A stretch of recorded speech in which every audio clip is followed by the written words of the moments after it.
High court کے chief justice اطہر من اللہ کے پیکا ترمیمی آرڈیننس کے خلاف یکجا درخواستوں کی سماعت میں ریمارکس۔ کہا ایسی پارٹی جس کی اپنی طاقتی سوشل میڈیا تھی اس نے ایسا کیا؟ اگر ایگزیکٹو کو اپنی نجی ساکھ کا اتنا خیال ہے تو اس میں سے پبلک آفس ہولڈر کو نکال دیں۔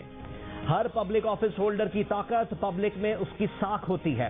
افسوس سے کہنا پڑتا ہے کہ حکومت کے خلاف آواز اٹھانے والوں کے خلاف کارروائیاں کی گئیں۔ یہ لگ ہی نہیں رہا تھا کہ جمہوری ملک میں یہ سب کچھ ہو رہا ہے۔ کسی کو ڈر نہیں ہونا چاہیے کہ حکومت اختلاف رائے والوں کے خلاف اس قانون کو استعمال کر رہی ہے۔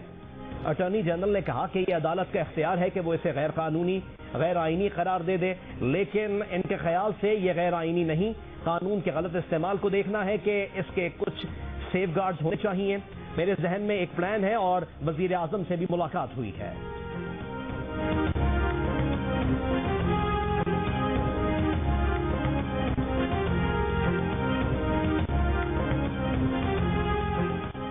مسلم لیگ نون نے بھی پیکا آرڈیننس 2022 کو اسلام آباد ہائی کورٹ میں چیلنج کر دیا۔ کہا پیکا قانون میں آرڈیننس کے ذریعے تبدیلی آئین سے متصادم ہے۔ درخواست میں وزارت قانون، صدر پاکستان اور FIA کو فریق بنایا گیا ہے۔ مریم اورنگزیب کا کہنا ہے کہ حکومت مخالفین کی آواز دبانا چاہتی ہے۔